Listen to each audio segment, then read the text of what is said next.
कर्मण्येवाधिकारस्ते मा फलेषु कदाचन मा कर्मफलहेतुर्भो मा ते संगोऽस्त्वविकर्मणि।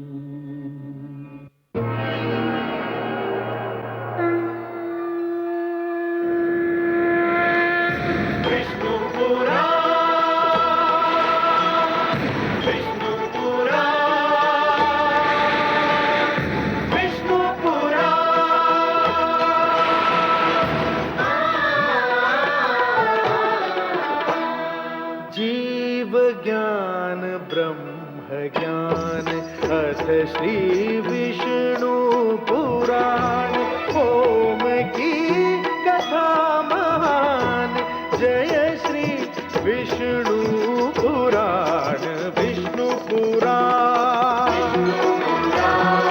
विष्णु पुराण विष्णु पुराण। मैं मां हूं, धरती मां। छल, कपट, मिथ्या एवं प्रतिशोध पर विश्वास करने वालों की यदि कोई चाल सफल हो जाती है तो वे इस भ्रम में पड़ जाते हैं कि उनकी जीत हो गई, परंतु उन्हें यह ज्ञात नहीं होता कि भाग्य ने उन्हें यह सफलता केवल इसलिए दिलाई है कि यही सफलता उन्हें उनके सर्वनाश की ओर ले जाएगी।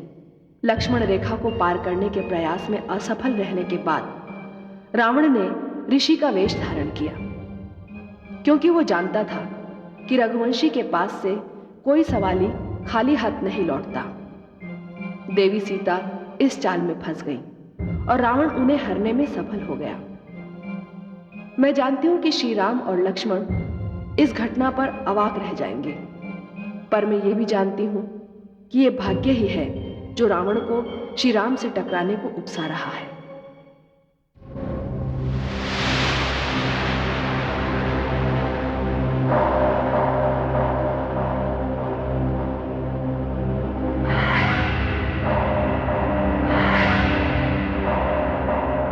महाराज लंकेश की जय, महाराज लंकेश की जय, महाराज लंकेश की जय, महाराज लंकेश की जय, महाराज लंकेश की जय।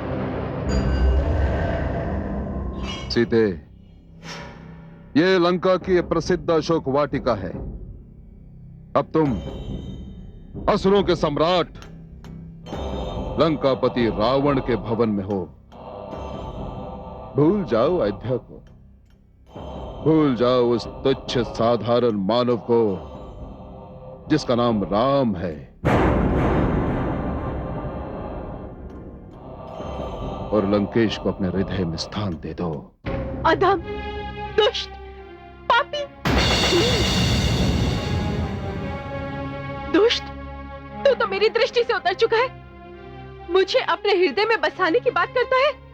तू तो क्या, तेरा समस्त साम्राज्य, तेरी शक्ति, तेरी प्रवृत्ता सब मिलकर भी आर्यपुत्र के पक्के नख की बराबरी नहीं कर सकते हैं।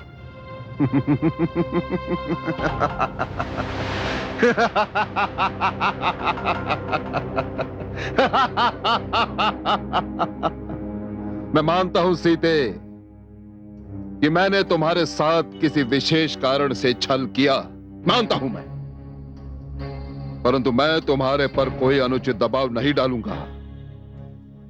तुम रावण की बंदी हो। बुआ त्रिजटा, लंकेश की जय हो। बुआ त्रिजटा, अब रावण का माणिक्य भवन इनका बंदी गृह बनेगा। ले जाओ इन्हें। लंकेश, यद्यपि एक असुर से निवेदन करना व्यर्थ है, फिर भी मेरे पति ने संकल्प लिया है कि 14 वर्ष तक वे किसी भवन में पग नहीं धरेंगे। उनकी अर्धांगिनी होने के नाते मेरा भी यही धर्म है। मैं किसी भवन में नहीं जाऊंगी। अर्धांगिनी? आपके पति का आधा अंग तो सदैव आधा रहेगा देवी, परंतु इस आधे अंग से रावण अपनी अपूर्णता पूर्ण करेगा। मेरे निर्णय के विरुद्ध यदि तुमने कोई भी निर्णय लिया तो मेरी मृत्यु का दोष तुम पर आएगा। मुझे आपका निर्णय स्वीकार है। मुझे तो बस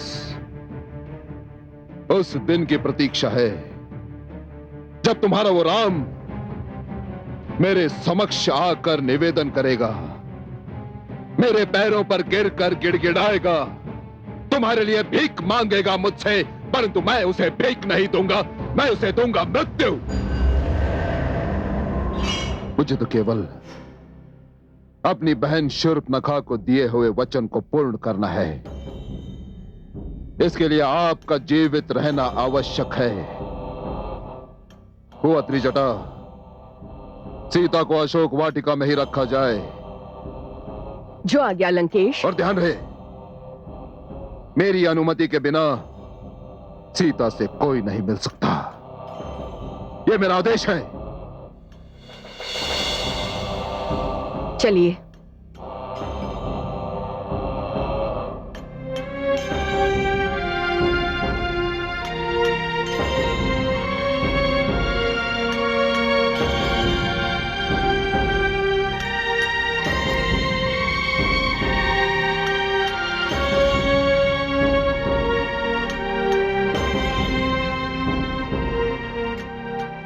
मानव कन्या, तुम्हें किसी वस्तु की आवश्यकता हो तो मांग लो। आवश्यकता तो है। यदि आप मुझे सम्मान सहित मृत्यु दे सकती हैं तो दे दीजिए माता।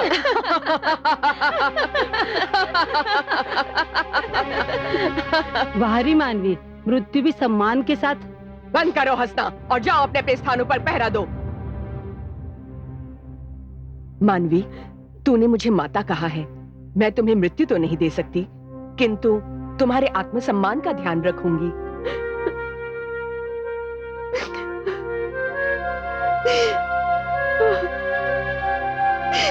आर्यपुत्र, आर्यपुत्र, भ्राता लक्ष्मण।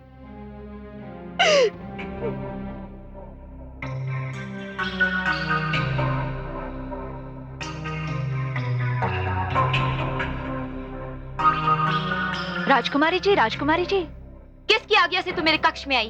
बिना आज्ञा यदि मेरे कमरे में आई तो मैं तेरा वध कर दूंगी। राजकुमारी जी, आप पुरस्कार दीजिए। आपके लिए बहुत बड़ा शुभ समाचार है। लंकापति वापस लौट आए हैं और साथ में एक मानव कन्या सीता को पंचवटी से उठा लाए हैं। क्या तूने सचमुच पुरस्कार पाने का कार्य किया है? उसका मिल नैनी की 2 आंखें लाकर मैं तुझे 2 रत्नों में भेंट कर दूंगी। मैं अभी आई।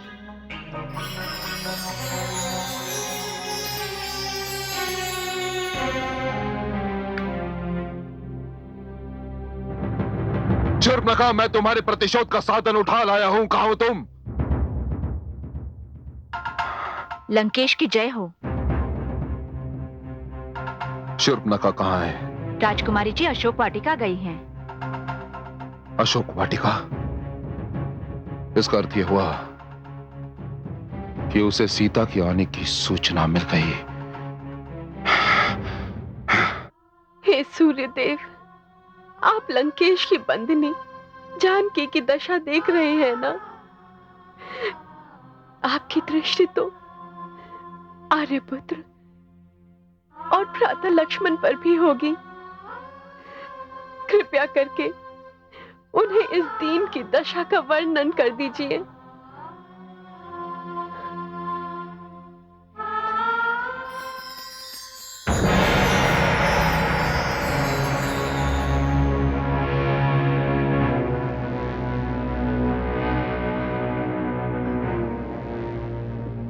भ्राता रावण तुझे यहाँ ले आए हैं। इस प्रकार मेरे अपमान का आधा प्रतिशोध उन्होंने ले लिया है और बचा आधा प्रतिशोध उसे मैं पूरा कर देती हूँ।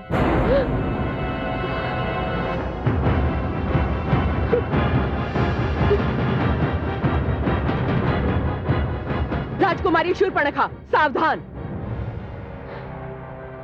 एक पग भी आगे बढ़ाया तो बहुत पछताओगी। वो अत्रिजटा काल भी शूर्पणखा के बड़े हुए पग को वापस नहीं लौटा सकता। हाँ। छोड़ो मुझे, छोड़ो। ये त्रिजटा की पकड़ है, काल से भी अधिक शक्तिशाली। एक गंदी बुढ़िया, छोड़ दे मुझे। इसी के कारण मेरी दशा हुई है। मैं इसका वध करके ही रहूंगी। ये लंकेश का आदेश है, ये अब मेरी सुरक्षा में है।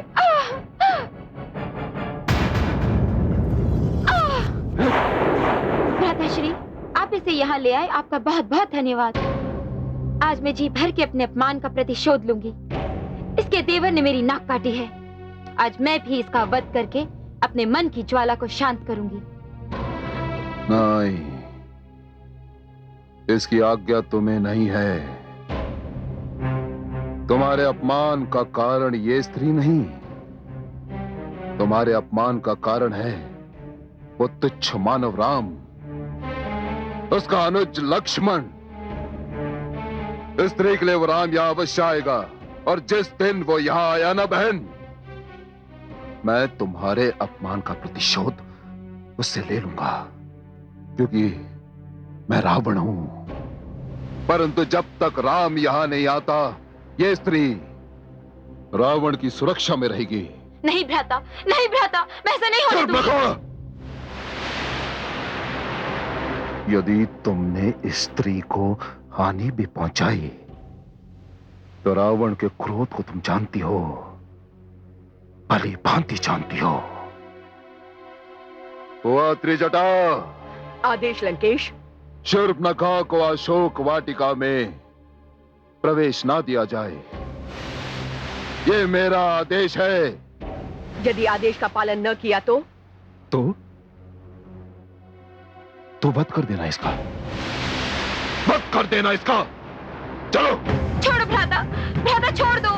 राम तुम्हें अवश्य मिलेगा, परंतु यदि तुमने अशोक वाटिका में पग भरने की चेष्टा भी की ना, तो मैं तुझे पदविहीन कर दूंगा।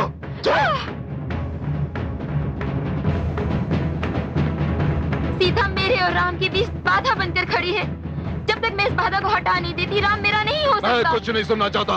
छोड़ दीजिए भ्राताजी, सीता का वध किए बिना राम मेरा नहीं हो सकता। चुप रहो, चुप। शूर्पणखा, अब तुम अपने ही कक्ष में बंदी बनकर रहोगी, और यदि तुमने अशोक वाटिका की ओर आंख उठाकर भी देखा, तो मैं तुम्हारी आंखें निकाल लूंगा।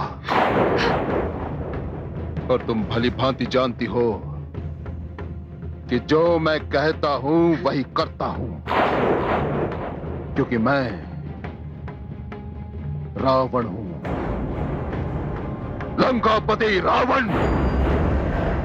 प्रहरियों, आज्ञा महाराज। शूर्पणखा इस कक्ष से बाहर ना जाने पाए। यदि ये इस कक्ष से बाहर गई, तो मैं तुम्हें जीवित नहीं छोड़ूंगा।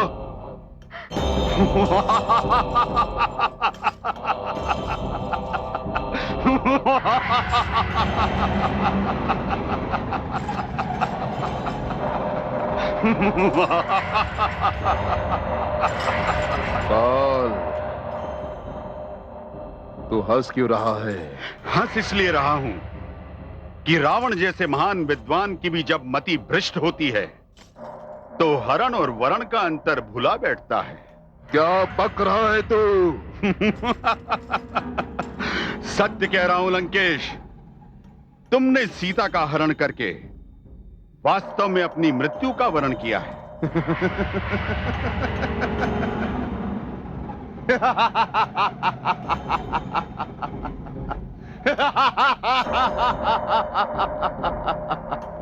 काल,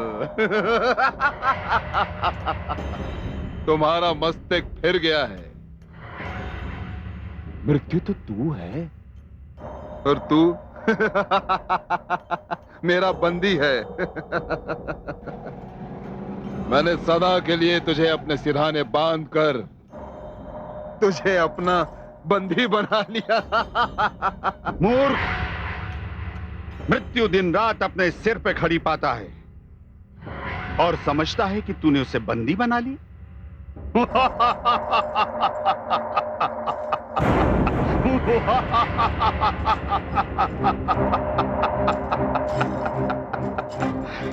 क्या कहा तूने?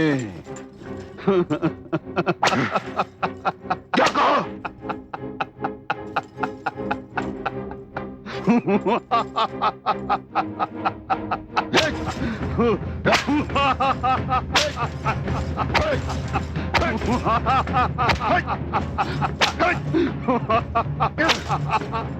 रुक जाइए लंकेश।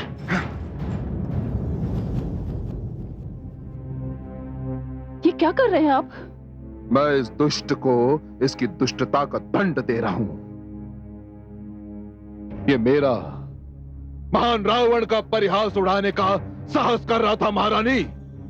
ये कह रहा था कि मैंने सीता का हरण करके अपने मृत्यु का वरण किया है। असहाय बंदी पर हाथ उठाना आप जैसे महावीर को शोभा नहीं देता लंकेश। क्या ये सत्य नहीं कि आपने सीता का हरण करके अपनी महानता पर एक धब्बा लगा लिया है? महारानी, मुझे सदैव आप पर गर्व रहा। आपने विद्या प्राप्त करनी चाहिए, श्रेष्ठ विद्वान बन गए। आपने वीरता दिखानी चाहिए, संसार के बड़े से बड़े विद्वानों को आपने पराजित किया। मुझे विश्वास था सूर्य अपना ताप, पर्वत अपनी ऊंचाई, समुद्र अपनी विशालता छोड़ सकता है, किंतु मेरे लंकेश अपना तेज, अपनी प्रतिभा, अपनी गरिमा कभी नहीं छोड़ सकते। परंतु एक अबला का अपहरण? नहीं, यह आपने अच्छा नहीं किया लंकेश। महारानी, मैंने जो किया उचित किया। जिस राम ने मेरे तीनों अनुजों का वध किया, जिस राम के कारण मेरी प्रिय बहन शूर्पणखा की नाक कट गई, जिस राम ने लंकापति रावण को सोचने पर विवश कर दिया, उस राम को नीचा दिखाने के लिए मैं कुछ भी कर सकता हूं महारानी, कुछ भी, क्योंकि मैं रावण हूं, लंकापति रावण। मेरी ओर देखिए लंकेश, मेरी आंखों में देखकर बताइए, क्या सचमुच सीता का हरण राम को नीचा दिखाने के लिए किया?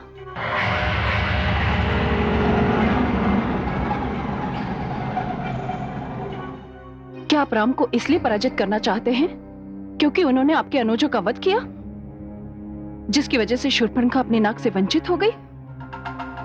या इसलिए कि राम ने जनक नंदिनी सीता के स्वयंवर में आपको नीचा दिखाया?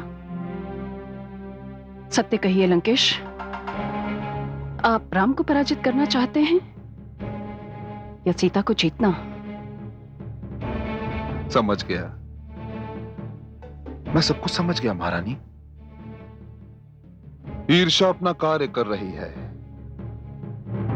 और ईर्ष्या स्त्री जाति का विशेष गुण होता है। ये आप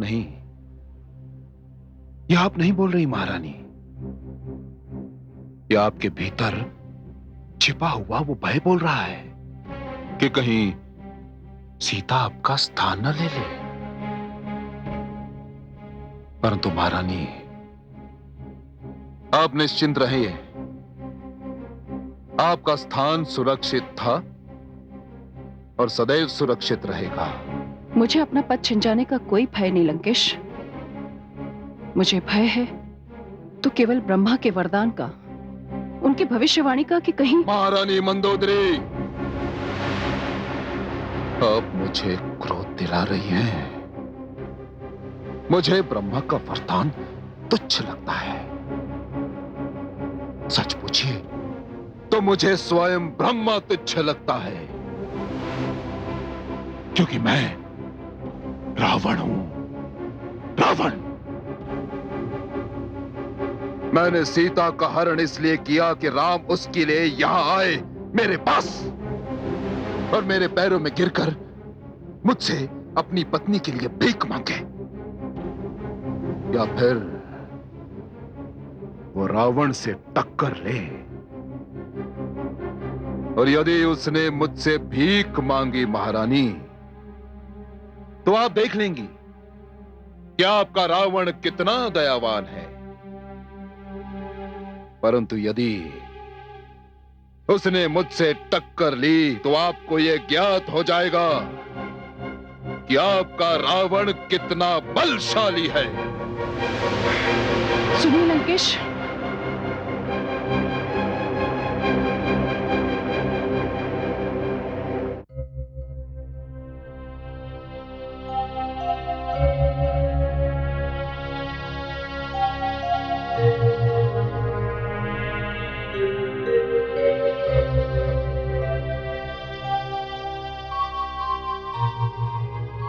माते, आपने मुझे स्मरण किया माते। हाँ पुत्र, तुम्हारे अतिरिक्त कौन है जो मेरे मन के दुख को समझ सके। पुत्र रावण ने जो भी कार्य किया मैंने कभी उसका विरोध नहीं किया। उसने जो भी किया मैंने उसकी सराहना की। परंतु सीता का हरण। सीता के अपहरण का कारण ही यही है माते। आपने भ्राताश्री के किसी भी कार्य का विरोध नहीं किया। उन्होंने जो भी कुछ किया आपने उसकी सराहना ही की है। मैं उसकी माता ही नहीं, उसकी गुरु भी हूं। और गुरु का धर्म यह भी है कि वो अपने शिष्य के उत्साह को बढ़ाए। क्षमा चाहता हूं माते, परंतु गुरु का धर्म यह भी है कि वो अपने शिष्य को वो मार्ग दिखाए जो कल्याण की ओर जाता है, विनाश की ओर नहीं माते।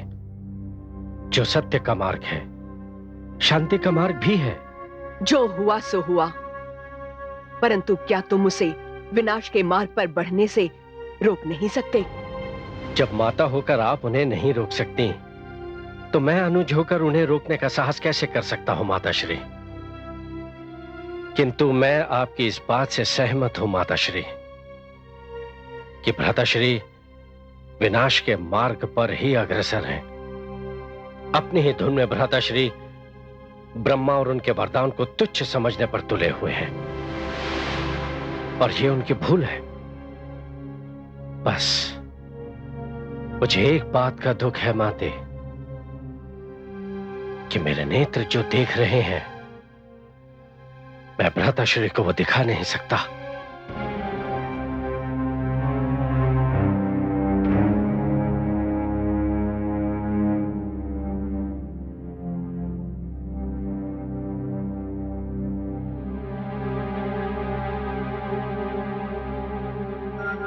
आज पहली बार मुझे ये आभास हो रहा है, ना मैं अच्छी माता बन सकी, ना ही अच्छी गुरु बन सकी।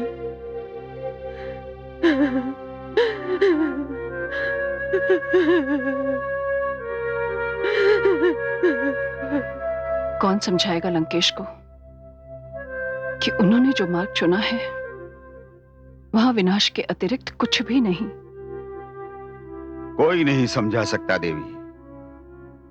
जो सो रहा हो उसे झंझोड़ कर जगाया जा सकता है, परंतु जो सोने का अभिनय कर रहा हो उसे कौन जगा सकता है। विनाश काल का पहला आक्रमण बुद्धि पर होता है, और जब बुद्धि नष्ट हो जाती है तो स्वयं नष्ट होते देर नहीं लगती।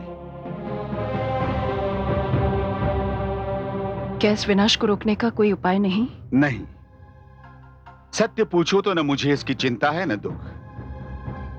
दुख है तो केवल एक बात का। किस बात का?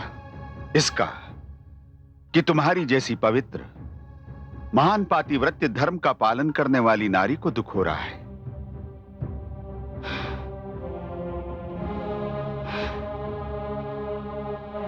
और मुझे तो किस बात का है कि मेरे पति ने सीता जैसी सती को दुख दिया। हे चंद्रदेव, बताइए, जिस समय आर्यपुत्र ने मुझे कुटिया में नहीं पाया तो उनके ऊपर क्या बीती। हे चंद्रदेव, मेरे आर्यपुत्र भी इस समय आपको देख रहे होंगे। उनसे कहिए, उनकी सीता इस अशोक वाटिका के शोकातुर वातावरण में उसी तरह तड़प रही है जिस तरह मीन जल के बिना तड़पती है, जिस तरह देह श्वास के बिना तड़पती है, जिस तरह रेत वर्षा के लिए तड़पती है। मैं अपने स्वामी को देखना चाहती हूं, किंतु वे मेरे समक्ष नहीं। मैं उनसे स्वप्न में मिलना चाहती हूं, किंतु मेरी आंखों में नींद नहीं। हे चंद्रदेव, आप तो मेरे दुख के साक्षी हैं। आप तो सब जानते हैं।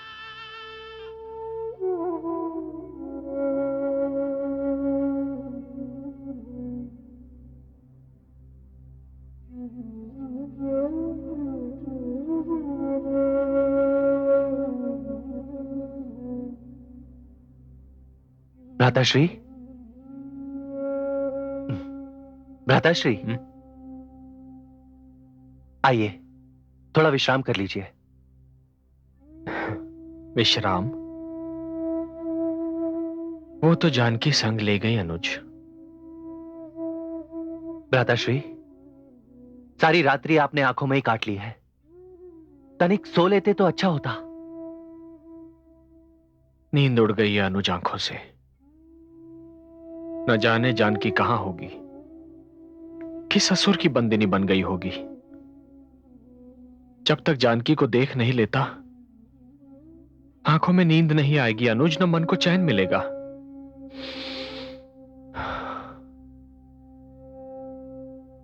अनुज, आज समझ में आया, गुरुवर विश्वामित्र मुझे निद्रा पर नियंत्रण करने की कला क्यों सिखा रहे थे। अर्थात? अनुज, वो जब मुझे शिक्षा दे रहे थे, तब मन में बार बार यह विचार आता था कि ये सब वो मुझे क्यों सिखा रहे हैं, इसका मेरे लिए क्या उपयोग है। किंतु आज ज्ञात हुआ अनुज कि गुरु कोई भी शिक्षा अकारण नहीं देते। गुरु की दी हुई हर शिक्षा का उपयोग जीवन में कभी ना कभी अवश्य होता है। देखो ना अनुज, आज ये उसी शिक्षा का परिणाम है कि जानकी के वियोग में मैंने कई सारी रातें बिना निद्रा के काट दी।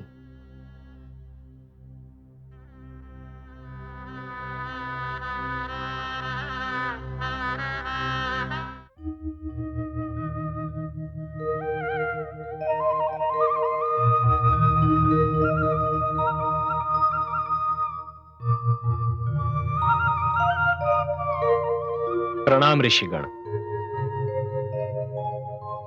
आप इस सरोवर में जल लेने जा रहे हैं? जी ऋषिवर। इस जल को स्पर्श मत कीजिए। क्यों? नित्यदिन इसी स्थान पर आकर एक अछूत नारी यहाँ से जल लेकर जाया करती है। अछूत और नारी? ऋषिवर, आपके जीवन की समूची साधना व्यर्थ हो गई। क्यों? क्योंकि आपने एक नारी को अछूत कहा। एक नारी जो माता के रूप में आप और मुझ जैसे मानव को जन्म देती है, वो नारी जो एक बहन बनकर समूचे संसार को अनुराग बांटती है, वो नारी जो एक पत्नी बनकर अपने पति की सेवा करती है, ऐसी नारी को आपने अछूत कहा। ऋषिवर, तब तो नारी को अछूत कहने वालों को स्वयं अपनी ही माता, बहन और पत्नी को भी अछूत कहना चाहिए, क्योंकि वो सारी भी तो नारियां ही हैं। मेरा यह अर्थ नहीं था श्रीमान। तो फिर क्या अर्थ था आपका? मैंने आपको रूप से कुलीन समझा, इसीलिए आपको रोका। यहाँ से कुछ दूरी पर आदिवासी नारी की कुटिया है।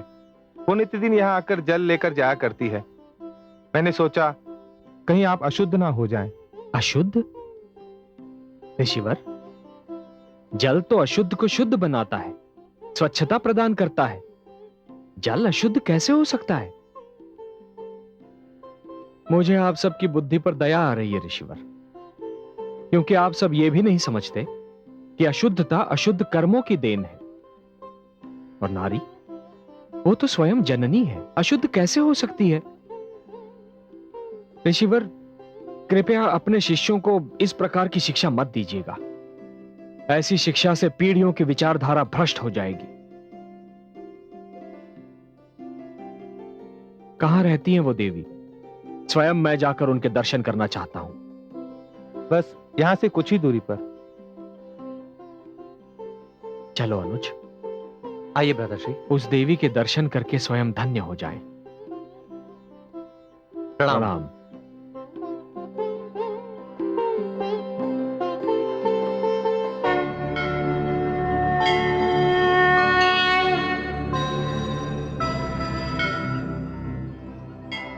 देखा देवी, ऐसे हैं मेरे आराध्य। सत्य कहा देवाधिदेव। राम तो पर नारी की व्यथा सुनते ही निज पत्नी के वियोग का दुख भूल गए। यही तो मानता है मेरे राम की। दूसरों का दुख जानकर स्वयं का दुख भूल जाते। उन्हें अपनी नहीं, दूसरों के कल्याण की चिंता है। देखा आपने, यह सुनकर कि किसी नारी का तिरस्कार किया जा रहा है, वे कितने विचलित हो उठे। राम सब कुछ सह सकते हैं, किसी नारी का अपमान नहीं सह सकते। उन्होंने कहा भी यही कि जो नारी मां होती है, बहन होती है, पत्नी होती है, वो अछूत हो ही नहीं सकती। क्या यही संसार का सबसे महान सत्य नहीं है देवी? अवश्य है देवाधिदेव। यही तो कारण है कि समस्त संसार राम का नाम लेते ही आनंद विभोर हो उठता है।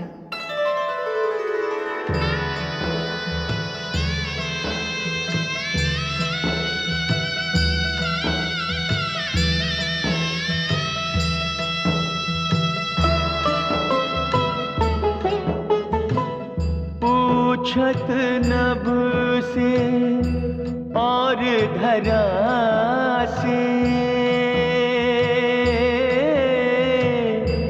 बाट तकत नैना दो प्यासे।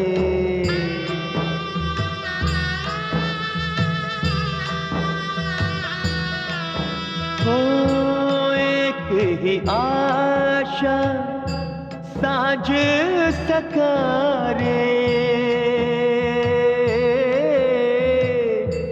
कब आए हैं प्रभु राम हमारे, कब आए हैं प्रभु राम हमारे।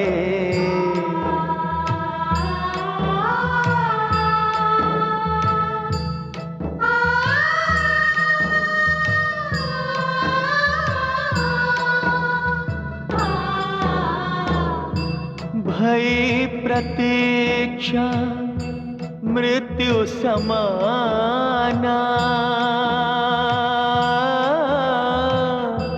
दर्शन दे प्रभु करहो निदाना, दर्शन दे प्रभु करहो निदाना।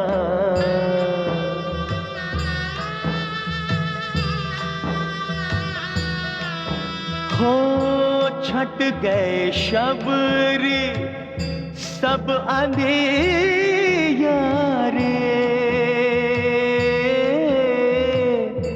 लो आए प्रभु राम तुम्हारे, लो आए प्रभु राम तुम्हारे।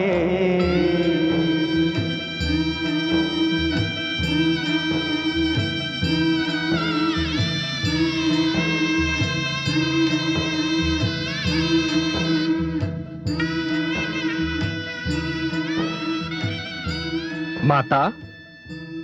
राम, आ गए मेरे राम? हाँ माता, मैं ही हूं रघुवंशी राम।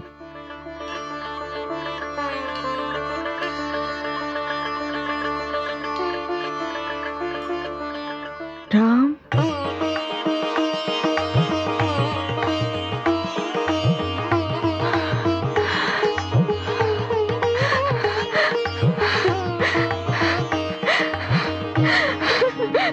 नहीं माता, इसकी आवश्यकता नहीं है। किंतु आपने ये कैसे जान लिया कि मैं ही राम हूं?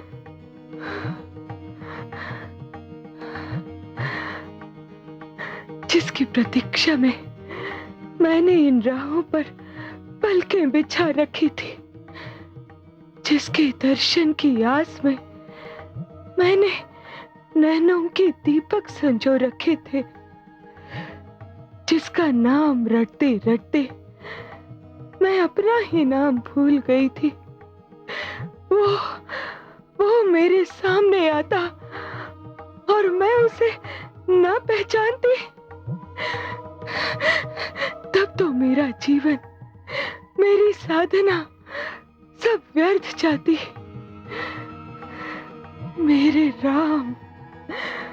पर आप हैं कौन? आपने मुझे तो पहचान लिया माता, किंतु अपना परिचय नहीं कराया। मैं आप जैसी देवी का नाम जानना चाहता हूं।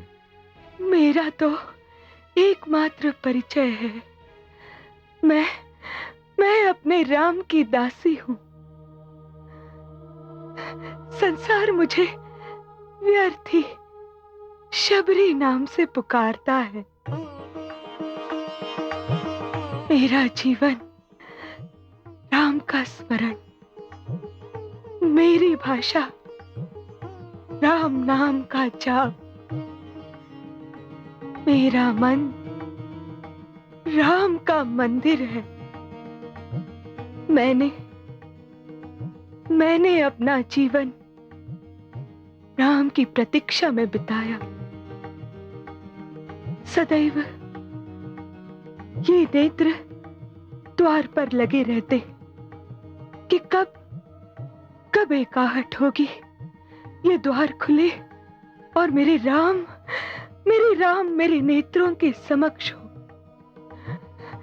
हर पल मैं यही विनती करती, हे यमराज, जब तक मुझे अपने राम के दर्शन न हो, इस जीवन का अंत न करना। और आज जब मैं निराश हो चुकी थी,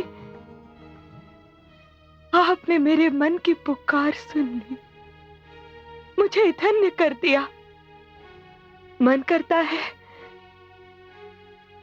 आपको यूं ही निहारती रहूं, निहारती रहूं, निहारती रहूं,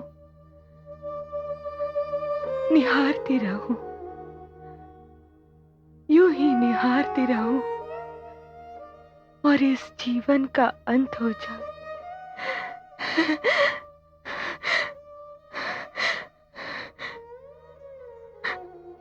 अरे, मैं भी कैसी बावरी हूं, अपने राम को सामने देखकर ऐसी सुध बिसराई कि उनसे कुटिया में आने और विश्राम करने को कहना ही भूल गई। आइए श्री राम, आइए मेरी इस कुटिया में पधारिए और इस कुटिया को धन्य कर दीजिए। आइए। माता, ये मेरा अनुज है लक्ष्मण। प्रणाम माते। आइए, आइए, विराजिए, तनिक ठहरिए, मैं अभी आई।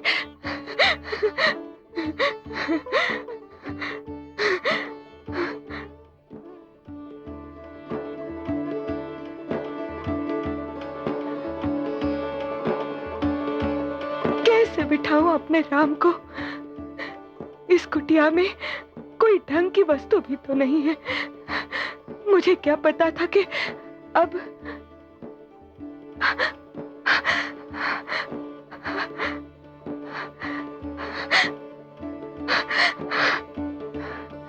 कितना जीवन होता था इस कुटिया में।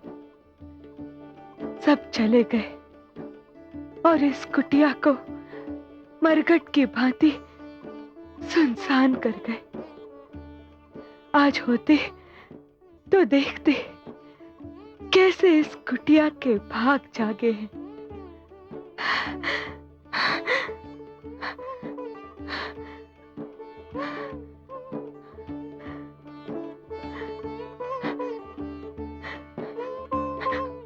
बिराजिए, बिराजिए। माता, ये आप किसकी बात कर रही हैं? ऋषि मतंग के शिष्यों की, उन ऋषियों की जो कभी यहाँ रहते थे।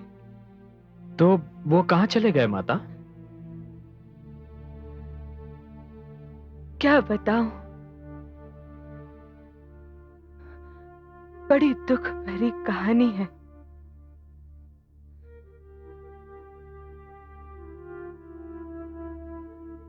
मैं एक आदिवासी हूं, वन में रहती हूं।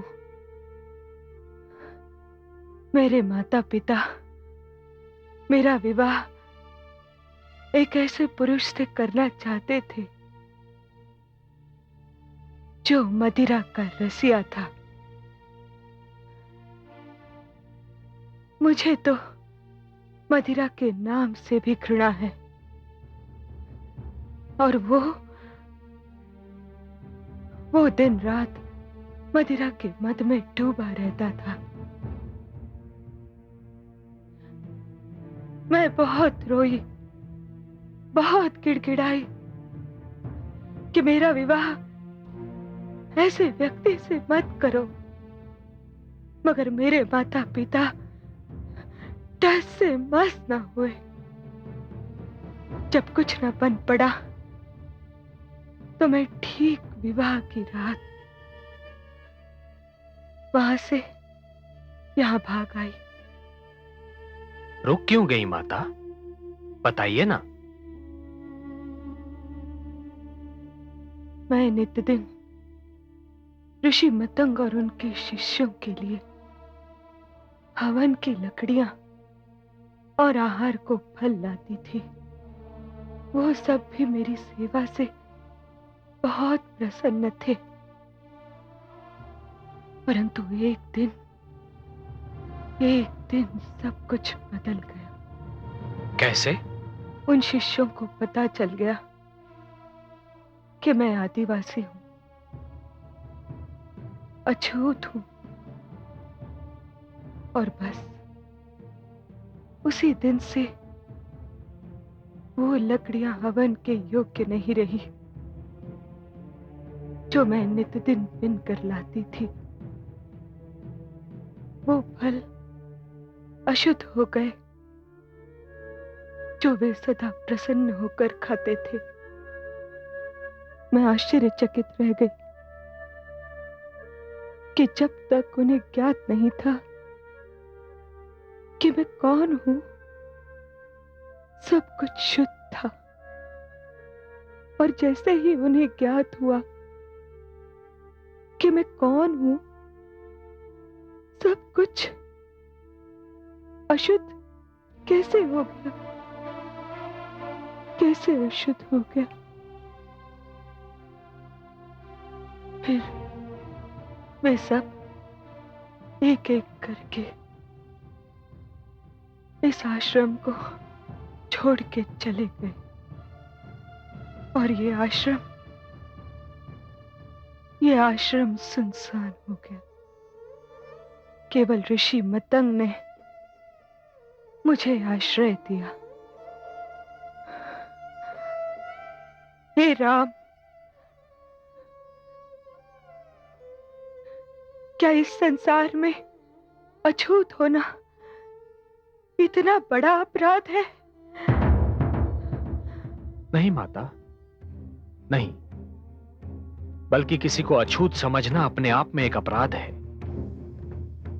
जो व्यक्ति ऐसी आपराधिक विचारधारा रखेंगे वो हर युग में दंड के पात्र बनते रहेंगे।